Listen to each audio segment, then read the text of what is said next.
Hi hello welcome to our channel. ఈరోజు మనతో పాటు ఉన్నారు ఒక సలార్ టీంలో ఒక కీలక పాత్ర పోషించినటువంటి దుబ్బాక భాస్కర్ గారు. ఆయన సలార్లో ఎలాంటి క్యారెక్టర్ చేశారు, అలాగే సలార్లో ఎలాంటి విశేషాలు ఉన్నాయి అనేది ఆయన అడిగి తెలుసుకున్నాం. ఆయన ఎలా ఉన్నారు? బాగున్నాను. ఏంటంటే ఎలా ఉంది సలార్లో చేశారు, ఎలా అనిపిస్తుంది? అంటే out of the world experience, out of the world feeling. అంత హ్యూజ్ మూవీ, అసలు పాన్ ఇండియా లెవెల్లో. తర్వాత ప్రశాంత్ నీల్ గారి మూవీ అండ్ ప్రభాస్ గారి మూవీ, దాంట్లో జస్ట్ ఒకసారి కనిపిస్తే చాలా అనిపిస్తుంది ఎవరికైనా కూడా. సో నాకు కూడా అదే ఉండేది. లక్కీగా దాంట్లో ఒక చిన్న పాట దొరకడము, డైలాగ్ ఉండడము, అదే కాకుండా ట్రైలర్ లో నా డైలాగ్ రావడం, సో అది it's like out of the world అనమాట. Out of the very great experience and very happy about. Okay, ఇంకా ఆ సినిమాలో మీ క్యారెక్టర్ ఎలా ఉండబోతుంది అన్న? ముఖ్యంగా మీరు చేసినటువంటి క్యారెక్టర్ మీకు ట్రైలర్ లో కనిపించింది, అంటే ప్రభాస్ గారికి ఆపోజిట్ గా ఉండే క్యారెక్టర్ అనుకోవచ్చా? యాక్చువల్గా క్యారెక్టర్ అనేది పెద్ద ఇదేముండదు. నాది ఒక చిన్న బిట్ ఉంటుంది దాంట్లో. ఒక 3 సీన్స్ ఉంటాయి. ఆ 3 సీన్స్ లో కనిపిస్తాను, నేను ప్రభాస్ గారితో కనిపిస్తాను. అంటే ముఖ్యంగా ట్రైలర్ లో కనిపించిన సీన్ లో హిందీలో చెప్తారు అందా ఎక్యా అని చెప్పేసి, అంటే ఏంటన్నా అక్కడ ఏమన్నా ఫైట్ సీన్ ఏమన్నా ఉంటదంటారా మీ ఇద్దరు? అంటే అది యాక్చువల్ గా కామ్ గా వెళ్ళిపోతారు వెనక్కి ప్రభాస్ గారు మిమ్మల్ని చూసి? నాకు తెలిసి ఇది ఒక టర్నింగ్ పాయింట్ అయి ఉంటుంది అనమాట. ఆ మూవీలో ప్రభాస్ గారిది ఒక టర్నింగ్ పాయింట్ లాగా కనిపిస్తుంది నేను అనుకుంటున్నాను. అందుకే అది ట్రైలర్ లో కూడా రావడం జరిగింది. అంత ఇంపార్టెన్స్ ఉంది కాబట్టి రావడం జరిగింది. So that is what I'm expecting. Okay, ఇకపోతే మీరు చేసిన సీన్స్ కూడా, అంటే బ్యాక్గ్రౌండ్ అంతా కూడా హైలీ యాక్షన్ ఎపిసోడ్ లా కనిపించింది. మొత్తం ఆ వెహికల్స్ కానీ అవన్నీ కానీ అసలు ఎలా ఉందన్న ఎక్స్పీరియన్స్? అసలు అలాంటి ఎప్పుడైనా చూసారా అలాంటి వెహికల్స్ అవన్నీ? నిజం చెప్పాలంటే నా కెరీర్ లో సలార్ అనేది ఫస్ట్ మూవీ జరిగి ఇప్పుడు 2 years పైన అయిపోయింది. షూట్ జరిగి ఇది రామగుండంలో జరిగింది, కోల్ మైన్స్ లో. అయితే ఫస్ట్ మూవీ ఇప్పుడు ట్రైలర్ లో వచ్చింది. నా ఫస్ట్ షాట్, నా లైఫ్ లో కెమెరాని ఫేస్ చేసిన ఫస్ట్ షాట్ అది. అదే ఫస్ట్ షాట్. దాని తర్వాత మళ్ళీ నేను 12-15 మూవీస్ లో చేశాను, చిన్న రోల్స్ అవి చేస్తా పోతున్నాను. కానీ ఇది నా ఫస్ట్ మూవీ, ఇప్పుడు రిలీజ్ అవుతుంది. అయితే ఫస్ట్ మూవీలో అలాంటి హ్యూజ్ సెటప్ చూడడము, తర్వాత పెద్ద డైరెక్టర్ ప్రభాస్ గారు అటువంటి స్టార్ వాళ్ళతో పనిచేయడము అసలు ఒక రకంగా చాలా భయం ఉండేది లోపల. కానీ ప్రశాంత్ నీల్ గారు డైరెక్టర్ చేశారు, చాలా ప్రాపర్ గా మాకు అన్ని ఎక్స్ప్లెయిన్ చేసి, తర్వాత డైరెక్టర్ టీమ్ ఉంది కదా, ఏడీస్ ఉన్నారు, వాళ్ళు ప్రాపర్ గా మమ్మల్ని ప్రిపేర్ చేసి నన్ను డైలాగ్స్ చెప్పడం కానీ, అంటే సెట్కి వెళ్లే ముందు కెమెరా ఫేస్ చేసే ముందు టోటల్ గా ప్రిపేర్ చేసి రెడీ పెట్టేవాళ్ళు. సో భయం లేకుండా చేసి తీసుకొచ్చి స్టార్ట్ చేసేవాళ్ళు. So it was a great experience. అంటే ఇంకా ముఖ్యంగా ఆ టీంలో మీరు ఫస్ట్ ఎలా ఎంట్రన్స్ అయ్యారన్న? ఫస్ట్ అదే సినిమా అంటున్నారు, అసలు ఆ మూవీలో ఎలా వచ్చింది ఆపర్చునిటీ? నేను ఒక యాడ్ చూసాను అన్నమాట, ఆడిషన్స్ జరుగుతున్నాయని. అయితే ఆడిషన్స్ అంటే నేను అసలు ఎప్పుడు కూడా అనుకోలేదు, నా లైఫ్ లో ఏదో మూవీ చేస్తామని అనుకోలేదు. సో ఆడిషన్ యాడ్ చూసి నేను అనుకున్నాను, సరే చూద్దాము, మెయిల్ అయితే పంపిద్దామని చెప్పి మెయిల్ పంపించాను. వస్తే చూద్దాంలే, అసలు అంటే హోపే లేదు, కొట్టి చూద్దాం అనుకున్నాను అని మెయిల్ వేశాను. ఇంకా మనకు రిప్లై రాదులే అని అనుకున్నాను. నాకు ఒక 1 week తర్వాత రిప్లై వచ్చింది. మీరు కాల్ చేశారు, నాకు నా నంబర్ తీసుకొని కాల్ చేశారు. మీరు ఏమన్నా మీ వీడియో ఏదైనా యాక్టింగ్ చేసిన వీడియో ఏదైనా ఉంటే చిన్న క్లిప్ పంపించమన్నారు. సో వాళ్ళకి నేను చెప్పాను, నా దగ్గర అంటే ఇంతవరకు యాక్ట్ చేసింది ఏం లేదు, మీరు అవకాశం ఇస్తే మీ దగ్గరికి వచ్చి నేను చూపిస్తానన్నా. సరే అని చెప్పి డేట్ ఇచ్చారు. ఆ డేట్కి వెళ్ళి అసిస్టెంట్ డైరెక్టర్స్ ఉన్నారు, వాళ్ళ దగ్గర చేసి చూపించాను. సో అది మరి ఓకే అయిందా లేదా కూడా తెలియదు, తర్వాత చెప్తామన్నారు. ఇంకా నాకు హోప్ లేకుండే, వస్తుందని కూడా నేను అనుకోలేదు. తర్వాత ఒక 4-5 days తర్వాత మళ్ళీ కాల్ వచ్చింది. కాల్ వచ్చి మీరు రండి, మా ఆఫీస్కి రండి, ప్రశాంత్ నీల్ సార్తో మీకు ఆడిషన్ ఉంటుంది. అక్కడ టోటల్ గా ఫ్యూజ్ అవుట్ అయిపోయింది. ఫస్ట్ టైం ఆడిషన్స్ ప్లస్ అది కూడా ప్రశాంత్ సార్తో. సో ఆడిషన్ జరగడము, అక్కడ కొందరు నాలుగు వాళ్ళు చాలా మంది వచ్చారు అక్కడ. దాంట్లో కొందరు సెలెక్ట్ అయ్యారు, ఒక 15-20% సెలెక్ట్ అయ్యారు. అందరూ హెవీ బాడీ అన్న, అసలు డిఫరెంట్ పర్సనాలిటీస్ ఉన్నారు. Different personalities, rough look, రగడ్ look, చాలా డిఫరెంట్ గా ఉన్నారు అందరు కూడా. సో నేను వెళ్ళాను, ఆడిషన్ జరిగింది. జరిగిన తర్వాత సెలెక్షన్స్ అయినాయి. దాంట్లో నాకు ఈ క్యారెక్టర్ రావడము అదృష్టం అంటే. ఏమన్నారన్న ప్రశాంత్ సార్ డైరెక్ట్ ఆయనే చేశారా మీ ఆడిషన్? అంటే ఫైనల్ ఆడిషన్ మాత్రం ప్రశాంత్ సారే చేశారు. ఆ ఆడిషన్ లో చెప్పాను కదా ఒక 15 మంది ఉన్నారని. వాళ్ళందరినీ కూడా సెలెక్ట్ చేసిన తర్వాత ఒక్కొక్కరిని అంటే ఒక టీం లాగా తయారు చేశారు అనమాట. ఒక 5గురిని ఒక టీము, 2 ఒక టీము, 4 ఒక టీం లాగా తయారు చేశారు. అందరూ అయిపోయారు, నేను ఒక్కడిని మిగిలిపోయాను. సెలెక్షన్ అయిపోయిన తర్వాత అందరూ అయిపోతే నేను ఒక్కడిని మిగిలాను. సో నాకు డౌట్ వచ్చింది, అంటే నేను ఉన్నానో లేనో అసలు ఇంకా మూవీలో అని ఒక డౌట్ వచ్చింది. మరి నేను లేనేమో, ఇంకా అందరినీ సెలెక్ట్ చేసి ఒక గ్రూప్స్ కింద సెట్ చేసేసారు, నేను లేనేమో అని అట్లా నిలబడున్నాను. సో వాళ్ళు ఏదో మాట్లాడుకున్నారు. తర్వాత అసిస్టెంట్ డైరెక్టర్ చెప్పారు, సరే నేను మీకు ఇన్ఫార్మ్ చేస్తామన్నారు. తర్వాత నాకు షూట్ డేట్ ఇచ్చారు. షూట్ డేట్ ఇచ్చిన తర్వాత వెళ్ళాను. సో మనము సెట్కి వెళ్ళేంత వరకు కూడా నాకు ఈ సీన్ అని ఈ క్యారెక్టర్ అని నాకు తెలియదు, చెప్పరు కూడా తెలియదు. కానీ దట్ వాజ్ బిగ్ ఆపర్చునిటీ అన్నమాట. ఒక సోలోగా ప్రభాస్ సార్ తో, ప్రశాంత్ సార్ గాని ఆ టైంలో అంటే ఫస్ట్ అంతా కూడా అసిస్టెంట్ డైరెక్టర్స్ ఉన్నారు. వాళ్ళు ఆ సీన్ ఎక్స్ప్లెయిన్ చేయడము, తర్వాత నాతో ప్రాక్టీస్ చేయించారు, దగ్గర నుండి ప్రాక్టీస్ చేయించారు. డైలాగ్ చెప్పడము, తర్వాత ఎక్స్ప్రెషన్ ఏంటని బాగా ప్రాక్టీస్ చేయించారు. చేయించిన తర్వాత ఫైనల్ గా మళ్ళీ ప్రశాంత్ సార్కి చూపించడము, ప్రశాంత్ సార్ వచ్చి కూర్చొని చేయించుకొని చూడడము, తర్వాత కొన్ని ఎక్స్ప్రెషన్స్ ఇట్లా ఇవ్వండి, ఇట్లా చేయండి అని చెప్పడము. అబ్సల్యూట్ గా ఆయన ఫైనల్ అవుట్పుట్ ఏం కావాలో ఆయన చెప్పారు. చెప్పి ఎగ్జాక్ట్లీ పర్ఫెక్ట్ గా. అదే కాకుండా మళ్ళీ సెట్ లో కెమెరా పెట్టిన తర్వాత కూడా ఏమన్నా ఎలాంటి చిన్న చిన్న కూడా డైరెక్ట్ గా సార్ వచ్చి చూపించారు. ఇట్లా చేయాలి, ఈ ఎక్స్ప్రెషన్ ఈ రకం కావాలి, ఇది చేయండి అని చెప్పేసి డైరెక్ట్ అక్కడికి వచ్చి మీరు చెప్పారు కెమెరా ఎక్కడ ఉంటుంది. అంటే ఇప్పుడు మీరు చేసిన ట్రైలర్ లో కనిపించింది కూడా ఫస్ట్ ఆయన చేసి చూపించారా మీకు? ఇది నేను ఫస్ట్ ప్రాక్టీస్ అయిపోయింది. అయిన తర్వాత వచ్చి లారీలో కూర్చున్నాను. నేను లారీలో కూర్చొని లారీ పైన ఎక్కి ప్రభాస్ గారితో ఆ మాట అనాలేను. సో ప్రభాస్ సార్ ఎదురుగా నేను ఇక్కడ ఒక మైండ్ బ్లోయింగ్ ఎక్స్పీరియన్స్ అది. ఆ టైంలో బాగా నర్వస్నెస్ ఉండేది, కానీ చూపించదు కదా మన కెమెరాలో, కనిపించవద్దు. కాన్ఫిడెంట్ గా చేశాను. అండ్ చాలా ఓపికతో సార్ ప్రభాస్ సార్ వెయిట్ చేయడం నా కోసం, అంటే నేను చేసేంత వరకు వెయిట్ చేయాలి కదా, ఆ కోఆపరేషన్ ఇచ్చి I was very happy about. ఏమన్నా అన్నారా ప్రభాస్ గారు, ఏమన్నా మాట్లాడారా ఆ టైంలో? అంటే సెట్ లో కూడా ఉన్నారు కదా మీరు, అంటే మాట్లాడడానికి స్కోప్ దొరకలేదు. ఏమంటే మొత్తం అంతా టీం అంతా రెడీగా ఉంటుంది. ఆ టేక్ అప్పుడే మనం వచ్చి ఆ సీట్ లో కూర్చుంటాం, ఆ ప్లేస్ లో ఉంటాం. సార్ కూడా అదే టైంకి వస్తారు, షార్ట్ ఇచ్చేసి వెళ్ళిపోవడం జరుగుతుంది. కానీ కోఆపరేట్ చేశారు బాగా. అంటే చిన్న నేను న్యూకమర్ని, నాకేం తెలియదు. ఆయన కూడా కొద్దిగా అటు అయినా కూడా ప్రశాంతంగా చూసి చేయించారు. ఇంకా ఎన్ని రోజులు జరిగిందన్న అక్కడ షూట్? ఎన్ని రోజులు జరిగింది అంతా? మీ ఎపిసోడ్ అంతా అక్కడే ఉంది? నాది మాత్రం అక్కడే, కోల్ మైన్స్ లోనే. యాక్చువల్ గా టోటల్ గా 11 days షూట్ ఉండేది. 11 days shoot. Everyday morning 5 o'clock కల్లా సెట్ లో ఉండేవాళ్ళం మేము కోల్ మైన్స్ లో. చలికాలము, విపరీతమైన చలి ఉండేది. వెళ్ళి డ్రెస్ వేసుకొని మేకప్ వేసుకొని కూర్చునే వాళ్ళం.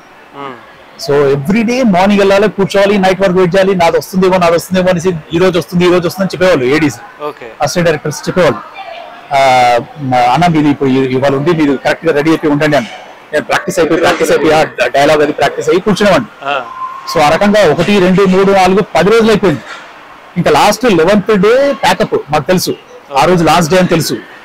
ఇంకా నాకు మైండ్ లో ఇంకా నేను అంటే హోప్స్ వదిలేసుకున్నాను. అంటే 11 days అయిపోతుంది, లాస్ట్ డే ఉంది. లాస్ట్ డే అంటే కంపల్సరీగా మెయిన్ సీన్స్ తీసుకుంటారు, లెఫ్ట్ అవుట్ మెయిన్ సీన్స్ తీసుకుంటారు. అంటే ఇక నాకు లేకపోవచ్చు అనుకున్నాను నేను. ఆ 11th day first morning early hours లో ఫస్ట్ షాట్ నాదే ఉంది. తీసేటప్పుడు కూడా బ్యాక్గ్రౌండ్ అంతా కొంచెం ఫాగీగా ఎర్లీ మార్నింగ్ ఫీల్ వస్తుంది. డ్రెస్సెస్ అన్ని కూడా చాలా బాగా డిజైన్ చేశారన్న. అంటే ఒక రబ్బిష్ గా మొత్తం అంత లెక్క, అంటే మీ గెటప్ కాకుండా డ్రెస్ తో సహా బాగా కేర్ తీసుకున్నారు. అంటే ప్రతి ఒక్కరి కాస్ట్యూమ్ మీకు డిఫరెంట్ గా అనిపిస్తుంది. మీరు ఇప్పుడు ట్రైలర్ లో చూస్తుంటారు కదా, అన్ని కూడా కాస్ట్యూమ్స్ అన్ని కూడా డార్క్ గా, డల్ గా, రగ్గడ్ గా, రఫ్ గా, డస్టీగా కనిపిస్తాయి మీకు. అందరు మాక్సిమం అట్లే ఉంటుంది. మేము వెళ్ళిన వెంటనే మాకు మొత్తము మేకప్, అంబర్ పౌడర్ మొత్తం పూసేవాళ్ళు, హెయిర్ మొత్తం చేంజ్ చేసేవాళ్ళు, డ్రెస్ కూడా అంతా కూడా మొత్తం నీట్ గా ఉండకుండా చేసి పెట్టేవాళ్ళు. సో అదే రకంగా షూట్ జరిగేది.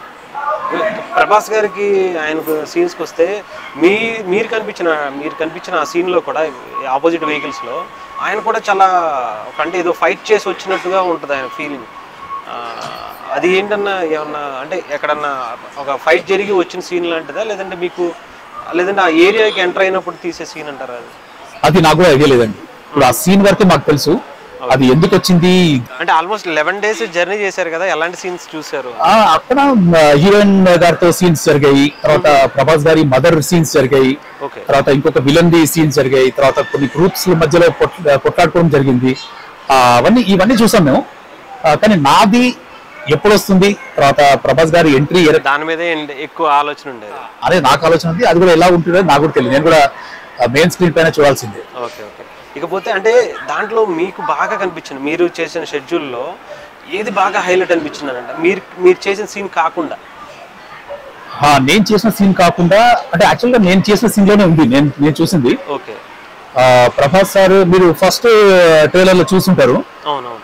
ఒకరిని కొడితే అతను వెళ్ళి టైర్ కి కొట్టుకుంటాడు, పెద్ద బంపర్ కి కొట్టుకుంటాడు. యాక్చువల్గా ఆ ట్రక్ నడిపించేది నేనే. ఓకే. ఆ ట్రక్ పైన డ్రైవర్ నేనే ఉంటాను. దాని తర్వాత కంటిన్యూటీ సీన్ నాది ఉంటుంది. ఓకే. సో అది నాకు అప్పుడు ఆ షాట్ తీసుకున్నప్పుడు నేను పైన కూర్చున్నప్పుడు నాకు ఒక్కసారిగా వణుకు పుట్టింది అనమాట. అతను వచ్చి కొట్టుకోవడము చాలా బీభత్సంగా ఉంటుంది షాట్. బైక్ వేసుకుని వెళ్ళేది వెహికల్ ఉంటది కదా, దాని ముందు నుంచి నడుస్తూ ఉంటారు, అది కూడా అక్కడే షాట్ జరిగిందన్న? అది కూడా అక్కడే షాట్ జరిగింది కోల్డ్ మైన్స్ లోనే. అంటే అది కూడా సేమ్, అంటే మీరు నడిపిన వెహికల్స్ లానే ఉన్నాయి అవి కూడా? ఆయన ముందు బైక్ స్పెట్స్ పెట్టుకుని బైక్ ఇది యాక్చువల్గా స్పెషల్లీ మేడ్ బైక్. అది స్పెషల్లీ మేడ్ బైక్. అది కస్టమ్ మేడ్ వేరే. అది ఓకే. షూట్ కోసం అని సార్ కోసం అని తయారు చేసిన బైక్. ఇక ప్రభాస్ అక్కడ ఉన్నప్పుడు ఆయన ఎలా ఉండేది అన్న అట్మాస్ఫియర్, షూటింగ్ సెట్ అంతా కూడా ఎలా ఉండేది? అంటే సార్ షార్ట్ వచ్చేంత వరకు నార్మల్ గా అందరితో జోవియల్గానే కనిపించారు సార్. అందరితో కలవడం మాట్లాడుకోవడం నార్మల్ గా ఉండేది. షార్ట్ కి వచ్చినప్పుడు అంతే, సీన్ కి వచ్చినప్పుడు అభిభత్సం అంతా కనిపిస్తుంది మనకి. ఆ సీరియస్నెస్, ఆ రఫ్నెస్, రగడ్నెస్ కనిపిస్తుంది సార్ది. కానీ దాని తర్వాత cool man, is a very cool person. తర్వాత శృతి హాసన్ గారిని కూడా చూసాను నేను. సో ఆమె కూడా చాలా జోవియల్ గా అనమాట. సెట్స్ మొత్తంలో జోవియల్ గా ఉండడం, అందరితో సరదాగా మాట్లాడము, మాలాంటి వాళ్ళందరితో కూడా సరదాగా మాట్లాడేది, మాతో సెల్ఫీస్ తీసుకోవడము, సరదాగా జరిగేది షూట్ అంతా కూడా. ఓకే. అంటే శృతి హాసన్ గారి క్యారెక్టర్ కూడా ఏమన్నా మీతో ట్రావెల్ అయిందంటే మీరు చేసినప్పుడు కానీ ఏమన్నా కానీ? అంటే నాకు సంబంధం లేదు, కానీ నేను చూసాను ఆ లొకేషన్ లో కొన్ని సీన్స్ శృతి హాసన్ గారు కూడా తీసుకున్నారు, చూసాను. అదొక మొత్తం అంటే అదొక మళ్ళీ ఒక ప్రపంచాన్ని సృష్టించారు. ఇప్పుడు ట్రైలర్ లో చూస్తే మాత్రం అదొక మళ్ళీ ఒక KGF స్టోరీ టైప్ లో బ్యాక్గ్రౌండ్ అంతా కనిపించింది. అంటే ఇప్పుడు రాజ్యం లాగా. అంటే ఇప్పుడు అందరు కూడా KGF అని మాట్లాడుతూ ఉన్నారు, ఎందుకంటే KGF ఎక్స్పీరియన్స్ అయిపోయింది కాబట్టి. ఇంకోటి ప్రశాంత్ నీల్ సార్ది KGF వచ్చింది కాబట్టి వాళ్ళు ఆ రకంగా కంపారిజన్ లో వెళ్తున్నారు. కానీ నాకు తెలిసి ఈ మూవీ దానికంటూ కూడా ఎన్నో ఇంతలు 10-15 times ఎక్కువ ఉంటాయి అన్నమాట. అంత హ్యూజ్నెస్ మీకు కనిపిస్తుంది కంపల్సరీ. మీరు చూసిన సీక్వెన్సెస్ అంటే యాక్షన్ ఎపిసోడ్స్ లో కానీ ఎలా అనిపించింది? అంటే అంత హెవీగా కనిపించినాయి? ఇంతకు ముందు KGF కన్నా ఎక్కువగా కనిపించినాయి ఇప్పుడు? చాలా హెవీగా. నేను చూసినప్పుడు అన్బు అరువు సార్ ఉన్నారన్నమాట, ఫైట్ మాస్టర్స్, వాళ్ళ డైరెక్షన్ లో జరిగింది. సో చాలా బాగుంటాయి ఫైట్స్, చాలా బాగుంటాయి. ప్రతి సీన్ ఒక ఫీస్ట్ అన్నమాట. ఫ్యాన్స్ కి మాత్రం ఒక పండుగ. ఫ్యాన్స్ మాత్రం సీన్స్ అన్ని కూడా మీ ముందు చేసిన సీన్స్ అన్ని కూడా చాలా హైలైట్ గా ఉండబోతుంది. చాలా హైలైట్ గా, అంటే అక్కడ జరిగిన యాక్షన్ ఎపిసోడ్స్ కాబట్టి. ఓకే. ఇకపోతే మదర్ క్యారెక్టర్ కూడా ఆ ఏరియాలోనే ట్రావెల్ అయింది. అవును. అంటే ఆ ఏరియాలో తన ఏమన్నా హీరోలు ఉండబోతుంది అంటారా? ఏమైనా సీన్స్ ఏమైనా జరిగింది? నాకు తెలిసి ఆ ఏరియాలో ఒక టర్నింగ్ పాయింట్ ఉంటుందని నేను గెస్ చేస్తున్నాను. ఒక టర్నింగ్ పాయింట్, ఆ మూవీకి ఒక టర్నింగ్ పాయింట్ ఉంటుందని నా ఉద్దేశం, గెస్సింగ్. ఓకే అన్న, ఇంకా మీకు అంటే ఈ సినిమా ఆపర్చునిటీ తర్వాత ఎలాంటి ఆఫర్స్ వస్తున్నాయి ఇప్పుడు? యాక్చువల్గా ఇది చేసిన తర్వాత చేసేప్పుడే నాకు అక్కడ కొందరు కలవడము, దాని తర్వాత పరిచయాలు పెరగడము, దాని తర్వాత ఈ మన వారియర్ చేశాను, దాంట్లో కూడా లారీ డ్రైవర్ గా చేశాను. దాని తర్వాత బంగారు రాజు చేశాను, దాని తర్వాత వాల్టేర్ వీరయ్య చేశాను, తర్వాత ప్రాజెక్ట్ K చేశాను. ఇలాంటి ఒక కనీసం ఒక ప్రాజెక్ట్ కే కూడా కంప్లీట్ అయిపోయింది మీ షూట్? నాది అయిపోయింది. ఓకే. ప్రాజెక్ట్ కి కూడా అయిపోయింది. దాంట్లో ఎలాంటి క్యారెక్టర్ అన్న మీది ప్రాజెక్ట్ కి? అది అంటే క్యారెక్టర్ ఏం లేదండి. I will be one of the part of the villains team. Villains team లో. ఓకే. అది ఎలాంటి అంటే ఎలా ఉందన్న మీ గెటప్ ఎలా ఉంది? ఎలా ఉంది? దాని గురించి నేను ఎక్కువ మాట్లాడను. మాట్లాడుకోవడం బెటర్. లేదు, దాని గురించి మాట్లాడుకోవడం మంచిది. ఎందుకంటే మేకింగ్ లో ఉంది కాబట్టి. సో అది మాట్లాడుకోవడం మంచిది. అంటే అసలు ఎలా ఉండబోతుంది బిహైండ్? అంటే ఇలాంటి సినిమాస్ ఉన్నాయి ఇప్పుడు కేజీఎఫ్ గానీ, బాహుబలి గానీ, ఇప్పుడు సలార్ గానీ, అది టోటలీ డిఫరెంట్ జానర్ అండి. Absolutely different genre. ప్రభాస్ గారితో ఉందా దాంట్లో మీ ఉందా ప్రాజెక్ట్ కి? ఓకే. దాంట్లో కూడా అది ఎలా ఉండబోతుంది అంటారు? అది అడగద్దు ఇంకా, అంతవరకు ఏమని చెప్తారు. అంటే ఇంకా అంటే వాల్తేరు వీరయ్య ఇవి కూడా చేశారు, అంటే మెగాస్టార్ తో కూడా చేశారు, ఇటు ప్రభాస్ గారితో కూడా చేశారు రెబర్ స్టార్ తో. ఎలా ఉంది వీళ్ళిద్దరి మధ్య ఎక్స్పీరియన్స్ ఏంటి? ఇది నేను యాక్చువల్గా నేను చాలా చిన్నవానండి. నాకు కొత్త క్యారెక్టర్స్ ఇంకా రాలేదు. I'm waiting for that. నేను చేసినంత వరకే నా ఎక్స్పీరియన్స్ అంతే. I was part of those movies, a small part of those movies. Waiting for good opportunities. చూస్తున్నాను. మెగాస్టార్ తో మాట్లాడారా? లేదు సార్ తో యాక్చువల్గా నాది ఒక ఫైట్ సీన్ ఉండే దాంట్లో. కానీ మా ఇద్దరి మధ్య ఏదో ఫైట్ సీన్ షూట్ అయిందో అది మూవీలో రాలేదు. అది కట్ అయిపోయింది, ఎడిటింగ్ లో పోయింది. ఎలా ఉందన్న ఆ ఎక్స్పీరియన్స్? ఎలా అనిపించింది మెగాస్టార్ తో చేయటం? మెగాస్టార్ ని చూస్తూ పెరిగాం మనము చిన్నప్పటి నుండి. ఆయన డాన్స్, ఫైట్స్, యాక్టింగ్ అంతా కూడా చూస్తూ పెరిగాము. సో డైరెక్ట్ ఒక ఫేస్ టు ఫేస్ ఆయన దగ్గర నిలబడడం అంటేనే ఒక డిఫరెంట్ వైబ్రేషన్స్, భయం ఆయనతో ఉన్నామనేది. సో ఇంకా ఆయనతో పాటు ఫైట్ సీక్వెన్స్ లో ఫైట్ చేయడం అంటే good experience, very very good experience. ఇంకా మీకు ఇండస్ట్రీకి రావడానికి మెయిన్ ఎవరన్నా ఇన్స్పిరేషన్ ఎవరు? అలాంటి ఇన్స్పిరేషన్ ఏం లేదండి. ఇన్స్పిరేషన్ లేదు అంటే నన్ను చూసిన వాళ్ళు నార్మల్ గా మా ఫ్రెండ్స్ కానీ, జిమ్ లో కానీ అందరు కూడా అనేవాళ్ళు అనమాట. అన్న నువ్వు బాగుంటావు అన్న, నువ్వు విలన్ గా చేస్తే బాగుంటుంది అని అనేవాళ్ళు. ప్రతి ఒక్కరు చూసిన వాళ్ళు అందరూ అనేవాళ్ళు. సో ఆ ఉద్దేశంతో అది మైండ్ లో ఉంటే నేను సలార్ యాడ్ వస్తే దానికి మెయిల్ పంపించాను. సో అక్కడ నుండి స్టార్ట్ అయింది. అక్కడ నుంచి ఇప్పుడు 1 by 1 ఇప్పుడు కంటిన్యూస్ గా జరుగుతుంది. నేను యాక్చువల్గా 2 మూవీస్ మెయిన్ విలన్ గా చేశాను. ఒకటి ప్రేమకు జై అని మూవీ, ఈ 22nd టీజర్ లాంచ్ అవుతుంది. సో ఇంకోటి మూవీ కూడా ఆల్మోస్ట్ అయిపోయింది. 2 మూవీస్ వస్తున్నాయి. మెయిన్ మూవీస్ అయితే ఇప్పుడు ప్రాజెక్ట్ కే ఉంది, సలార్ ఆల్మోస్ట్ రేపు రిలీజ్ కాబట్టి ఇంకా నెక్స్ట్ ప్రాజెక్ట్ కే ఉంది. అయితే ప్రాజెక్ట్ కే ఎన్రోల్ చేశారన్న షూట్ అది? నాది ఒక 15-20 డేస్ ఉండొచ్చండి టోటల్ గా. అంటే అప్పుడప్పుడు అయిపోయిందా ఇంకా నాది అయిపోయింది. మీది అంటే ఉంటే ఉండొచ్చు, చెప్పలేము. ఇప్పుడు ఇంతవరకు అయితే షెడ్యూల్ అయిపోయింది. ఓకే. అంటే ఇప్పుడు ఈ సినిమాకి ఆ సినిమాకి డిఫరెన్స్ ఎలా కనిపించింది అన్న? ఇది ఓన్లీ పవర్ ప్యాకెడ్ అనుకోవచ్చా సలార్? అది ఎలా ఉండబో అని దాంట్లో మీరు చూసింది మీరు, అంటే నేను అనేది మొత్తం చెప్పమని అంటలేదు, ఎందుకంటే ఇక్కడ దీంట్లో అంటే రబ్బిష్గా కావచ్చు, ఒక రగడ్గా కనిపిస్తూ ఉంటుంది. దాంట్లో ఉన్న లుక్ ఎలా అనిపించింది? యాక్చువల్లీ ప్రాజెక్ట్ కే గురించి కొన్ని అప్డేట్స్ ఆల్రెడీ వచ్చేసాయి, అందరికి తెలుసు ఎలా ఉండబోతుంది అనేది అందరికి తెలుసు. It is nothing, it is more of A science fiction గా ఉంటుంది అని తెలుసు. ఇప్పుడు కల్కి, అది కల్కి, దాని పేరే కల్కి. అంటే ఫ్యూచర్ లో ఫ్యూచరిస్టిక్ మూవీ, ఇది ఫ్యూచర్ లో ఏ రకంగా ఉండబోతుంది అనేది ఒక కాన్సెప్ట్. అది నాకు they have already declared that. అంటే ఇంకా బ్యాక్గ్రౌండ్ సీన్స్ అన్ని కూడా దానికి తగ్గట్టుగానే డిజైన్ చేస్తారు. రైట్ అన్న. అయితే థ్యాంక్ యూ అన్న, మీరు అడగనే నాకు ఇచ్చారు టైం. మీకు ఇంకా మంచి ఆపర్చునిటీస్ రావాలి, మీకు మంచి ఒక క్యారెక్టర్ మీకు ఈసారి బాగా అంటే ప్రాజెక్ట్ కే తర్వాత ఇంకో మంచి పెద్ద సినిమా కూడా చేస్తారని ఆశిస్తున్నాం. థ్యాంక్ యూ అన్న. Thank you.